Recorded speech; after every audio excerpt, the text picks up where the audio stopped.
So I sent an email this morning with exam dates and times. So the exam in here is a week from Friday in Salem 12.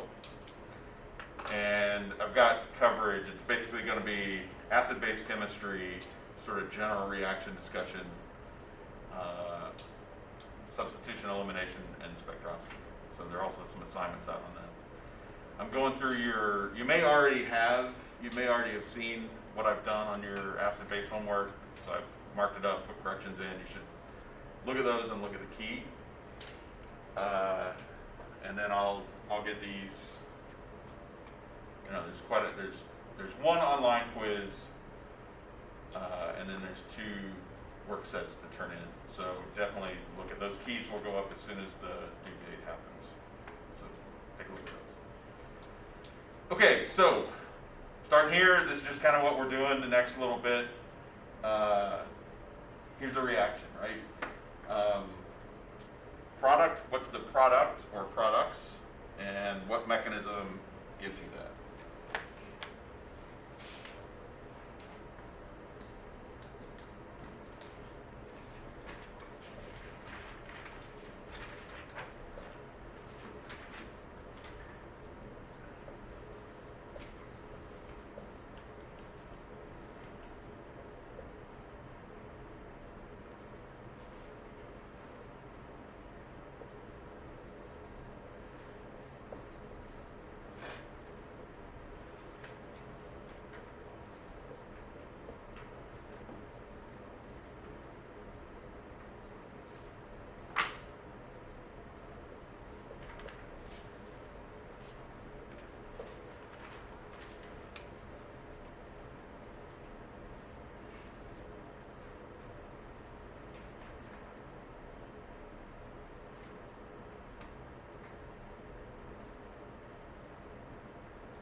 The questions I just wrote in purple over on the right are questions you should ask every time. If you looked at the video from Monday or yesterday, we went through this.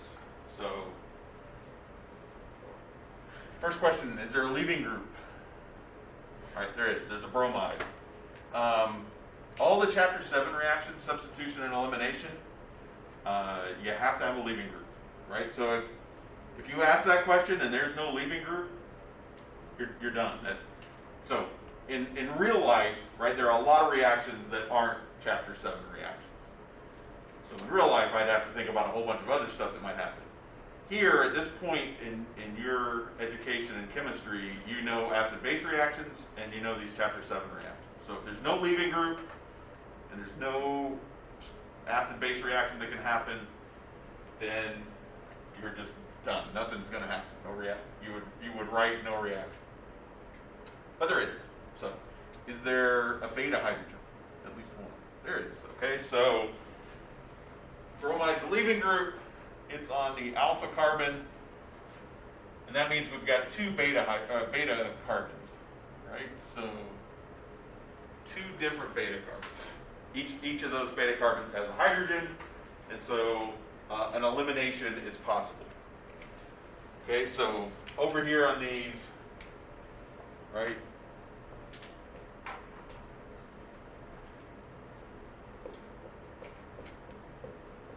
So just what I was saying, if there's no leaving group, there's not going to be substitution or elimination.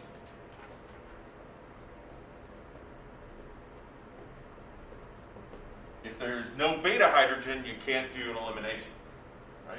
So you've got to have a beta hydrogen and a leaving group to do elimination. Okay, so the next question, is there a strong base or a good nucleophile?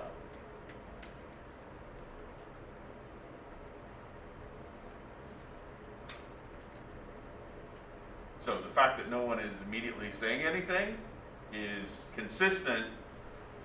Is there a leaving group is pretty straightforward. Is there a beta hydrogen is pretty straightforward. Strong base and good nucleophile is a little, it's not subjective. I don't mean to say it's subjective at all, but it's a tougher question. It's a tougher question to answer. All right, even, I mean, well, not this set of reagents, but students normally at this point struggle with that question. Yeah. Can you go over like what aspects make a good nucleophile? Yeah. Okay. But first of all, so these are actually two separate questions. Strong base or good nucleophile. They're related. So a nucleophile is a base, and a base is going to be a nucleophile. Some molecules are better some molecules are going to be better at being a nucleophile than a base. So when I'm saying base, I'm essentially implying a Bronsted base, something that can grab a proton. Okay, a nucleophile in this they're both Lewis bases. They're going to be electron donors. A nucleophile, the difference between a nucleophile and a Bronsted base is the Bronsted base is going to make a bond to a hydrogen. The nucleophile is going to make a bond to a carbon. All right, so what do you guys think? Before I tell you, I'm going to make you answer. So do you think there's a strong base? All right, got a few nods, and there is. This thing right there, potassium, suddenly I can't write an R. Potassium methoxide is a strong base. You've got an O-methyl minus, or a methyl O minus. And you know that because the potassium is group 1. So lithium, sodium, potassium, rubidium, cesium, everything in that group 1. If you see that in a molecule, you should assume that it is a positive, that it's a cation, positive 1. All those group 1 metals, if we are going to use them as neutral atoms, we have to specifically say they're neutral. The same is true to a lesser extent for group 2 metals, calcium, magnesium, etc. Okay, if potassium's plus, that means the O-methyl is minus, and that minus is on the oxygen. Right? And this is fairly similar to KOH, right? So if you saw KOH, I think at this point you guys would know that's a base. So identifying a strong base goes back to chapter 3. The pKa tables you're supposed to have an idea about. Just sort of a collection of molecules in your mind that are bases. Hydroxide is kind of the archetype for a base. If you know that hydroxide is a strong base, you can sort of work out all the oxygen molecules. Methanol, all right, remember, these are all covalent bonds here. Right? So there's no hydroxide in methanol. There's an OH, but it's not an OH minus. It's an OH that's covalently bound. And so methanol is a weak base.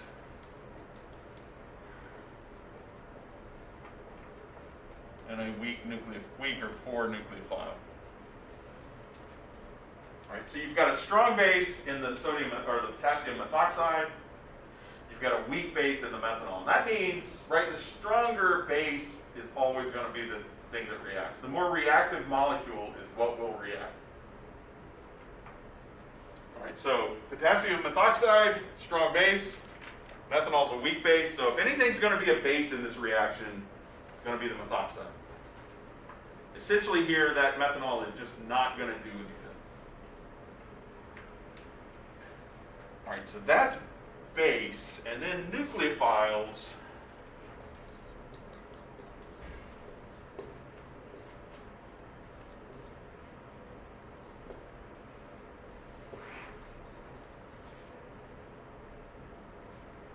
How to put this?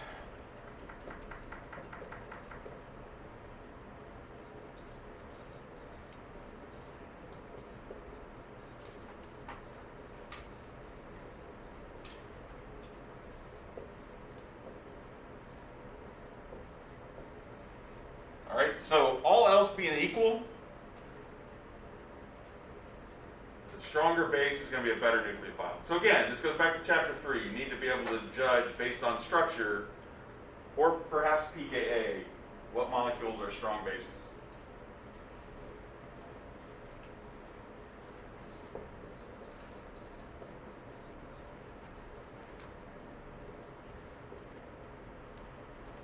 Right.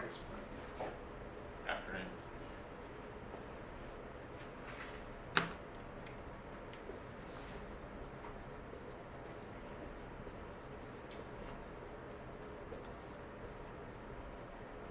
All right, again, all else being equal, a sterically smaller base will be a better nucleophile. So think about what we're doing here. A base is going to grab a proton. Protons are small. They're on the outside of the molecule, right? Protons don't make more than 2 bonds. So if a proton's sitting there bonded to a molecule, there's nothing on the other side. So bases are going to be grabbing protons.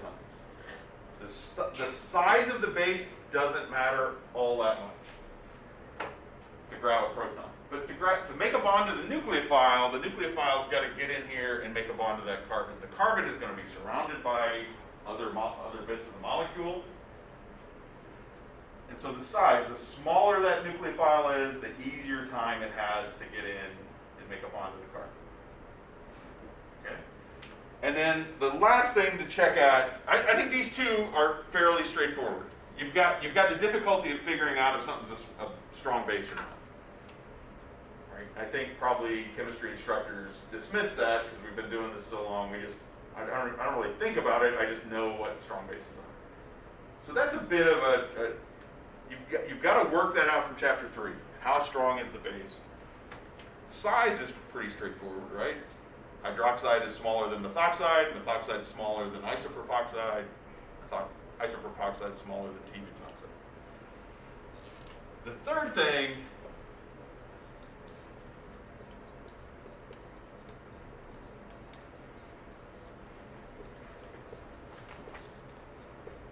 is a little less well defined. Right? The more polarizable an anion is, the more polarizable an electron lone pair is, the more nucleophilic it will be. All right, and from this,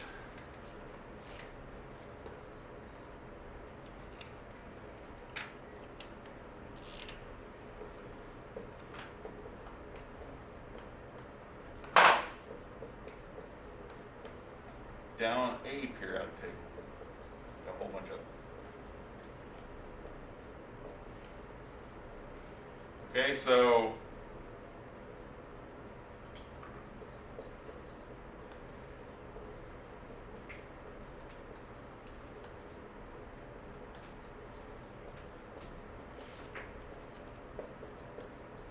chloride is more nucleophilic than bromide, is more nucleophilic than iodine.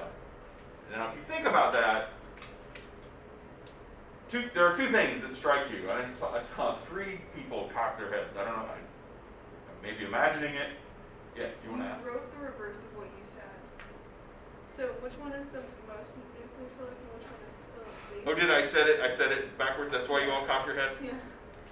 When you teach, you always have to consider that you might have screwed something up. So, what I wrote is correct. Okay. Iodide is more nucleophilic than bromide, is more nucleophilic than chloride. Did I really say the reverse of that? Man. Fall break's important, I think. Okay, so as you go down the periodic table, ions become more nucleophilic, or atoms. It doesn't have to be an ion. And the reason for that is, as you go down the periodic table, the valence shell is farther from the nucleus. Right? If you think about what a nucleophile or base is doing, right? So the nucleophile is going to be an electron donor. So those electrons are going to go off and do something. They're going to grab a hydrogen, they're going to make a bond to a carbon, they're going to be active. So electrons are held in an atom by the positively charged nucleus. The closer the electrons are to the nucleus, the more tightly they're held.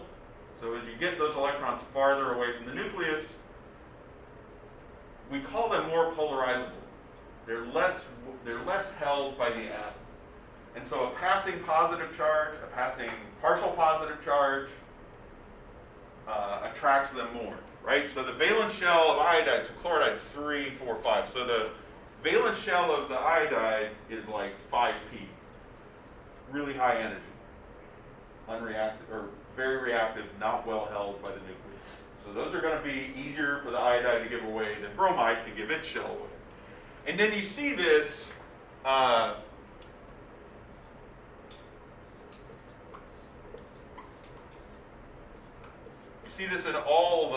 in all the periodic tables. Since we don't have a periodic table in here, I'll go from memory. Right? Here, our base is methoxide. So the basic nucleophilic atom is an oxygen. The valence electrons are in the second shell. All right, those are going to be close to the nucleus. If we go to sulfur, now those valence electrons are in the third shell.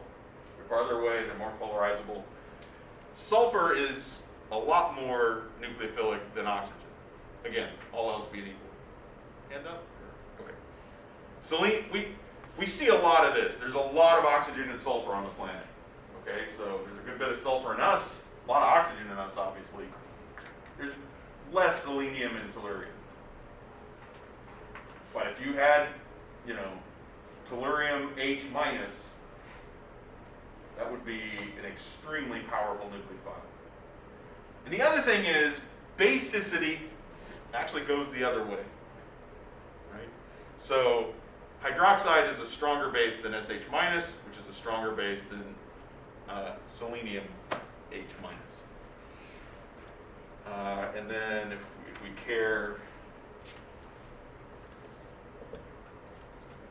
those are really the only ones that you'll see. Phosphorus is a more nucleophilic atom than nitrogen. Nitrogen is a stronger base. So basically, basicity increases as you go up the periodic table.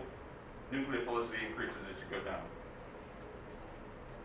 So there are these. I wrote this. You can find this in the Monday video.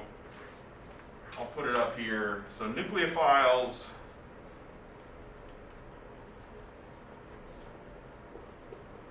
That are not strong bases. So iodide, bromide, chloride. None of those, they're all the conjugate base of a strong acid, so none of them are all that strong in a base. Any sort of sulfur nucleophile. Sulfur anions are more nucleophilic than neutral sulfurs, but neutral sulfurs are still pretty nucleophilic. Azide ion, N3 minus, cyanide ion, phosphines, and actually then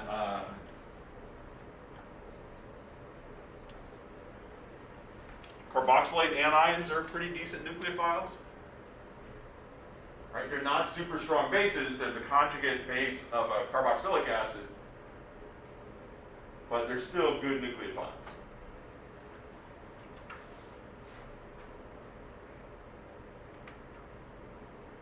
All right, like I said, this question question is really the one that's gonna, I don't want to say it's gonna trip you up, but this is the one that there's sort of a lot of stuff going on. Do you have a strong base? Maybe you don't. Could be you don't. Do you have a good nucleophile? And again, maybe you don't. Right? There are a lot of, like methanol is a weak base and a weak nucleophile. The conjugate base of methanol, like if I pull that proton off of the oxygen is no longer neutral. All of a sudden, methoxide is both a strong base and a good nucleophile. So again,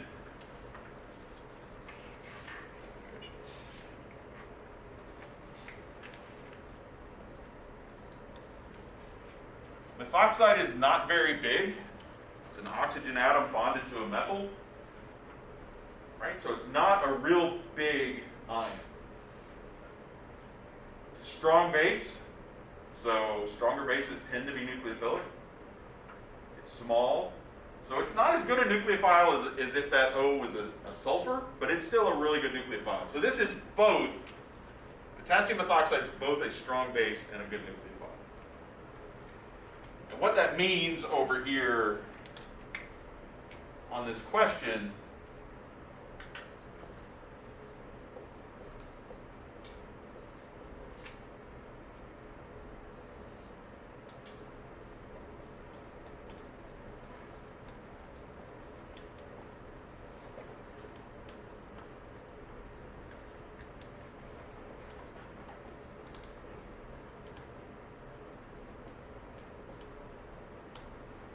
so that it's both kind of, it's a subtle question and it's a really important question. Okay, so up at the top, is there a leaving group? No leaving group, no substitution or elimination. Easy. No beta hydrogen, no elimination. Again, pretty straightforward. There's either a beta hydrogen or there's not. If there's not, you can't do any kind of elimination. Is there a strong base or a good nucleophile? If there is, right, so when I say a molecule is a strong base or a good nucleophile, I mean it's reactive, right? Hydroxide is really reactive. It doesn't need a strong acid to react in an acid-base reaction. So strong bases and good nucleophiles are by definition very reactive. And what that means is they're going to drive the reaction. So if you have a strong base or a good nucleophile, you're going to go Sn2 or E2. If you don't, and I know I'm kind of all over the place here. I get carried away, I get different colors, I think it all makes sense. So if we don't have a strong base or a good nucleophile, what's going to drive the reaction is the leaving group leaving, right? This molecule here that I drew, this bromide, is a perfectly stable molecule, right? All the atoms have a full octet. Everything's neutral. I could make that, put it in a bottle, and it will be there when you guys come back for your 30th degree, right? Like, it's not going to do anything unless I give it some reagents. This bromide will pop off every now and then. Okay, so we've talked about carbocations. The leaving group can leave. If nothing else is there, the leaving group just comes right back on. So if you don't have any base or any nucleophile, right? If there's no base or nucleophile at all, you again can't do a substitution or an elimination reaction. But let's say we didn't have methoxide here, right? There's no strong base. We just have methanol. Methanol's a weak base and a weak nucleophile. And therefore, when the leaving group leaves, that little instant where there's a carbocation sitting there, now, because that carbocation is a strong Lewis acid, the weak nucleophile or weak base can react. Okay, so if you have a weak nucleophile or a weak base, you're going to end up doing Sn1 or E. But if there's a strong base or a good nucleophile, you'll do Sn2 and or E2. And that's where we are. We got a strong base. So we know immediately, right? It's not Sn1 and it's not E1. Right? The fact that we have that strong base, which is a good nucleophile, means we're not doing Sn1 or E1. Yeah. Because you have the strong base, can you ignore the H3OH at the bottom when you're writing. Basically, yeah. So again, I'm probably not going to get into it today. The solvent is essentially going to tell you rate. Sn2, E2 are faster in aprotic solvents. And again, that's in the book. It's in the Monday lecture. Sn1 and E1 are faster in protic solvents. The solvent isn't going to dictate which reaction you have. By changing solvents, you rarely can change the mechanism. So